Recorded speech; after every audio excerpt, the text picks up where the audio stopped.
अस्सलाम वालेकुम, कैसे हैं आप सब। आज हम आपके साथ ईस्टू की बहुत स्पेशल रेसिपी शेयर करने जा रहे हैं जो कि बहुत इजी है और साथ ही बहुत टेस्टी भी बनती है।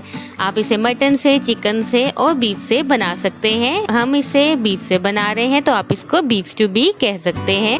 तो वीडियो को एंड तक जरूर देखिए और हमें लाइक एंड सब्सक्राइब करना मत भूलिए। आप देख रहे हैं कुकियम्स।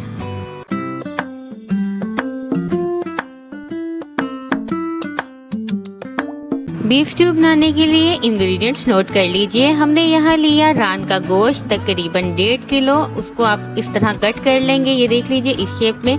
इसको बोंग का गोश्त भी कहा जाता है। इसे इस तरह शेप में कट कर लेना है और साथ हम कुछ हड्डियाँ ले रहे हैं, इसमें नली भी शामिल है।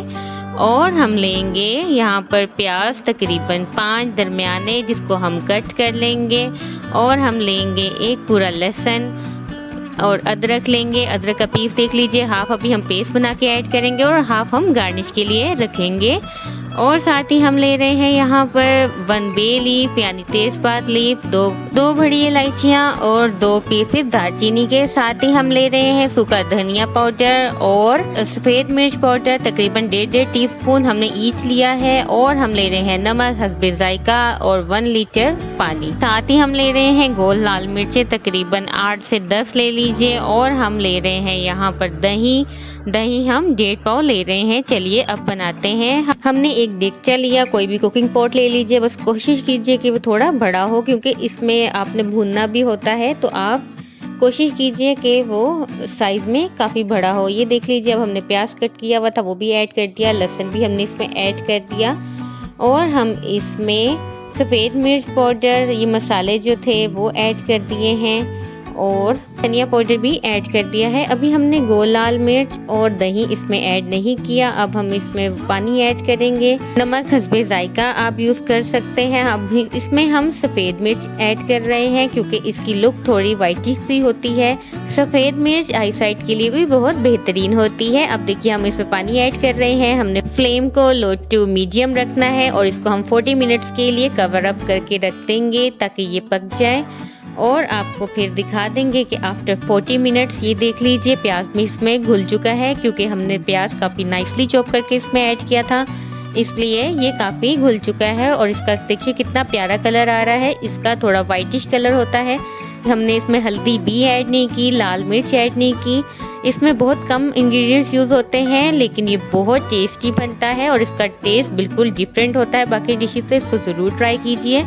अब देखिए हम इसमें दही ऐड कर रहे हैं। दही ऐड करने के बाद अब हम इसको थोड़ा सा भूनेंगे और इस तरह हम चम्मच चलाएंगे ताकि दही इसमें मिक्स हो जाए। अब हमने इसको कवर करके रख दिया था लो टू मीडियम फ्लेम पे। ये कोशिश कीजिए कि आप चम्मच वक्फे से चलाते रहें। जब हमने इसे 40 मिनट्स के लिए कवर किया था तब भी चम्मच चलाना है, क्योंकि इसमें जो मौजूद गोश्त है वो काफ़ी सॉफ्ट होता है, तो इसलिए हमें चम्मच चलाना ज़रूरी होता है। अब देखिए अब हमने इसमें ऑयल ऐड कर दिया।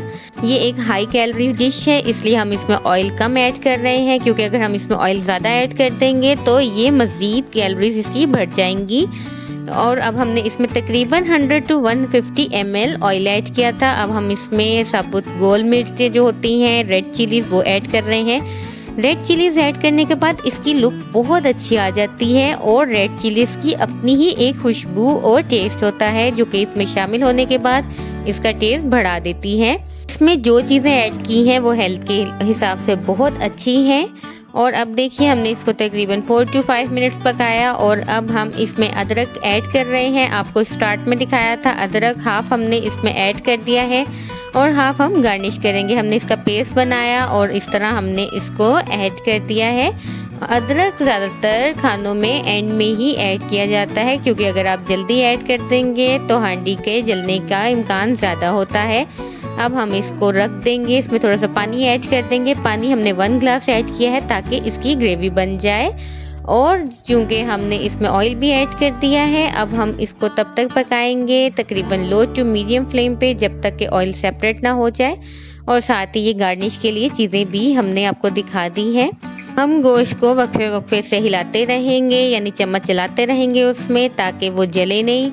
क्योंकि इस स्टेज पे गोश्त के जलने का बहुत इम्कान होता है, इसलिए आप कोशिश कीजिए कि आप वक्फे से इस तरह चम्मच चलाते रहें। इस पूरे प्रोसेस में 10 to 15 मिनट्स लग जाते हैं और ये देख लीजिए बिल्कुल रेडी हो गया है। अब आपको दिखा देते हैं कि गोश्त कितना अच्छा टेंडर हुआ है।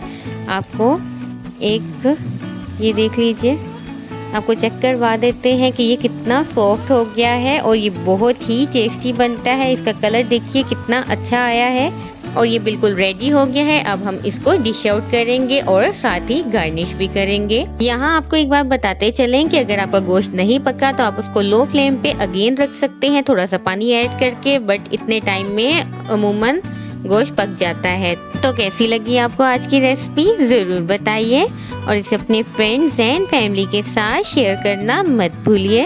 अपना बहुत ख्याल रखिए और देखते रहिए कुकी आर्म्स। अल्लाह हाफिज।